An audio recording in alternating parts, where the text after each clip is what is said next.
Hello student and welcome to Rasa International School. Today's our chapter for class 6, chapter 15, Geography, the earth in the solar system.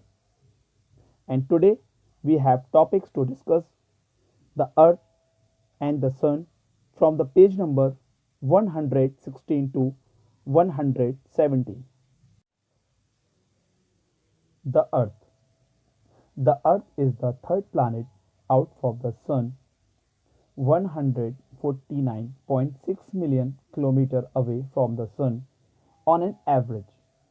It takes 365.26 days to orbit around the sun.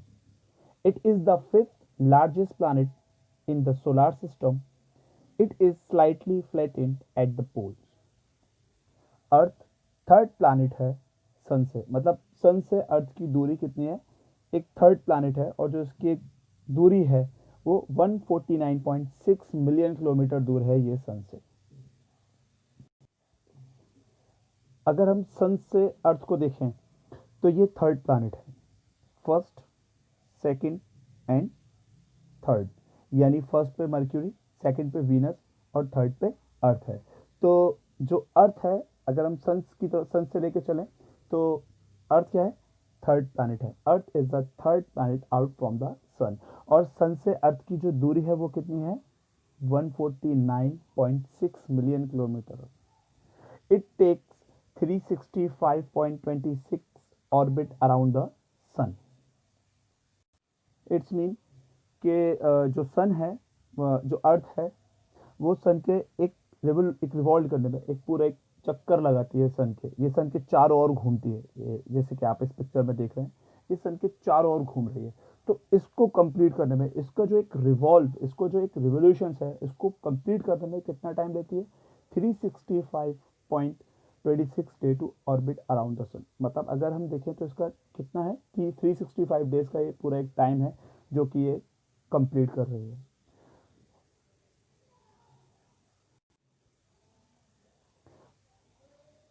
अर्थ इस तरीके से सन के चारों ओर घूमती है, मतलब ये सन है और इसकी लाइट जो है अर्थ के चारों ओर पड़ती है। तो अर्थ क्या कर रही है, सन के चारों ओर घूम रही है। इसकी जो एक रिवोल्यूशन होता है, जो इसका घूमना होता है ना, ये कितने दिन में कंप्लीट करती है, 365 डेज में। मतलब एक पूरे साल के अंदर इसको एक कंप्लीट करने में इसको पूरा साल लग जाता है। It is the fifth largest planet in the solar system. It is slightly flattened at the poles. It is fifth largest planet in the solar system. तो अर्थ क्या है, अर्थ फिफ्थ लार्जेस्ट प्लैनेट है सोलर सिस्टम के अंदर। Which is the fifth largest planet, earth is the fifth largest planet in solar system, यानी कि पूरे जो प्लैनेट में पांचवा सबसे बड़ा प्लैनेट है। It is slightly flattened at the poles.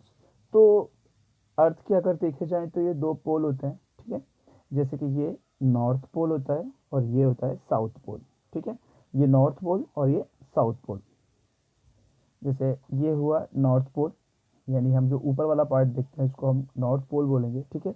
और अगर ये नीचे वाला पार्ट है तो आप इसको बोलेंगे साउथ पोल, ठीक है। तो अर्थ दो पार्ट के अंदर बटी हुई होती है। इक्वेटर लाइन है, उससे क्या होता है, ये ऊपर वाली लाइन जो होती है, इसको सबसे ऊपर वाली लाइन इसको हम बोलेंगे नॉर्थ पोल, और ये सबसे नीचे वाली जो लाइन होती है, ये वाला जो एरिया होता है इसको हम बोलते हैं साउथ पोल। ठीक है, और जो बीच की लाइन जो होती है इसको हम इक्वेटर बोलते हैं। तो जो अर्थ है, it is slightly flatten at the poles. तो अब पोल्स कितने हैं इसके, टू पोल्स हैं, एक नॉर्थ पोल और एक साउथ पोल। तो अर्थ के कितने पोल हैं, एक तो ये हो गया नॉर्थ पोल है, और एक ये नीचे वाला साउथ पोल। ये अर्थ के पोल हैं, मतलब जो किनारे। ठीक है, अब क्या है, it is slightly flatten at the pole. तो ये जो हिस्सा है ये थोड़ा सा चपटा है, ये और ये थोड़ा सा फ्लैट है। मतलब अर्थ जो है अपने पोल से, यानी नॉर्थ पोल और साउथ पोल से थोड़ी सी चपटी है। It is considered the unique planet because of the following reason. इसको एक यूनिट प्लैनेट भी बोला जाता है क्योंकि इसके बहुत सारे रीजन है। It is only planet in the solar system to have water on its surface. और ये पहला ऐसा प्लैनेट है पूरे में, 8 प्लैनेट में कि जहाँ पानी मिलता है। Because of it distance from the sun, it is rotation and the atmosphere its temperature are moderate. It is neither too hot or nor too cold. The earth has atmosphere which contain life giving gas, oxygen and other useful gas. We are also fortunate to have water cycle on the earth, for it make water continuously available to the living things. अब अर्थ को unique planet क्यों बोला गया? Because क्योंकि यहाँ पानी मिलता है और इतनी बहुत सारी ऐसी गैसें हैं जिसको लेकर क्या है, life is possible on earth. क्यों? क्योंकि यहाँ कार्बन डाइऑक्साइड है, ऑक्सीजन है और बहुत सारी गैसें हैं जो कि यहाँ पर लाइफ को पॉसिबल करती हैं, है ना। अब जो इसकी एक रोटेशन होती है, देखिए रोटेशन क्या होती है। रोटेशन मतलब जैसे अर्थ जो चारों तरफ सन के चक्कर लगाती है, earth revolve around the sun is called revolution. मतलब जो अर्थ पूरे साल में चक्कर लगाती है 365 डेज में, उसको तो बोलते हैं रिवोल्यूशन। पर जो रोटेशंस होती है वो अपने एक्सिस पे, अर्थ क्या करती है, अपने ही एक्सिस पे घूमती है फ्रॉम वेस्ट टू ईस्ट। मतलब इस तरीके से अपने ही एक्सिस पे गोल घूमती है, ठीक है। इससे क्या होता है, इससे जो सन के ऊपर दिन रात होते हैं, तो rotation causes day and night. Earth rotate on it axis from west to east, it is causes day and night. तो अब जब अर्थ अपने एक्सिस पे रोटेट करती है तो पूरे अर्थ का टेम्परेचर भी दिन रात चेंज होता है। जैसे अब हम यहाँ रात हो गई इंडिया में, है, तो दूसरे देशों में सुबह हो जाएगा। तो ये सूरज का रुख है, मतलब जिस तरफ सूरज का रुख होगा, जैसे अब इस साइड पे सूरज की लाइट पड़ रही है ना, तो यहाँ पे दिन है और इस साइड पे जो है रात है, ठीक है। अब जैसे यहाँ दिन है तो ये तो रिवॉल्यूशंस के हिसाब से हुआ, लेकिन अगर हम बात करते हैं अर्थ के रोटेशंस की, तो अर्थ अपने ही एक्सिस पे घूमती है और वहां दिन रात होते हैं, अपने ही एक्सिस पे घूमती है ना, फ्रॉम वेस्ट टू ईस्ट। तो एक रोटेशन होती है। और हम लोग मतलब ये है कि अर्थ पे वाटर साइकिल, मतलब पूरी तरीके से वाटर साइकिल भी पॉसिबल है, क्योंकि यहाँ पे गैस है, कार्बन डाइऑक्साइड, ऑक्सीजन, है ना। तो अब ये कह सकते हैं कि सारे प्लैनेट में अर्थ एक ऐसा प्लैनेट, एक ऐसा यूनिक प्लैनेट है जो कि यहाँ पर लाइफ पॉसिबल है। तो the sun, the sun is the centre of the solar system around which the earth and other planet revolve. अब सन क्या है, सन जितने भी प्लैनेट हैं उनके बिल्कुल बीच में है,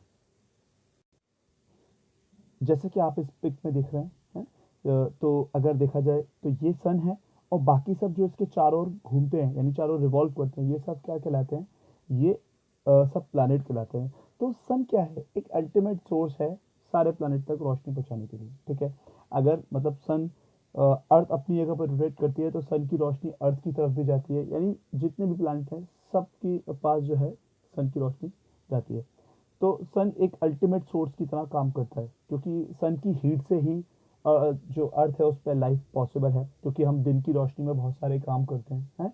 तो क्या होता है, जब सन है तो एक तरीके से ये अल्टीमेट सोर्स है एनर्जी का, है ना, ताकि सन से दिन में हमारे सारे काम होते हैं। सूरज की रोशनी से क्या होता है, हमें गर्मी मिलती है। अगर सूरज नहीं निकले तो रात से टेम्परेचर इतना ठंडा हो जाएगा कि हम लोग धीरे धीरे जमते चले जाएंगे। लेकिन जब सुबह सूरज निकलता है तो क्या होता है, वो धीरे धीरे अर्थ को फिर दोबारा से हीट अप कर देता है, मतलब गर्म कर देता है।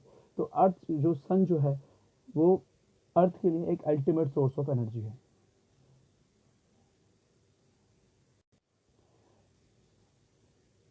The sun takes about 8 minutes to reach us.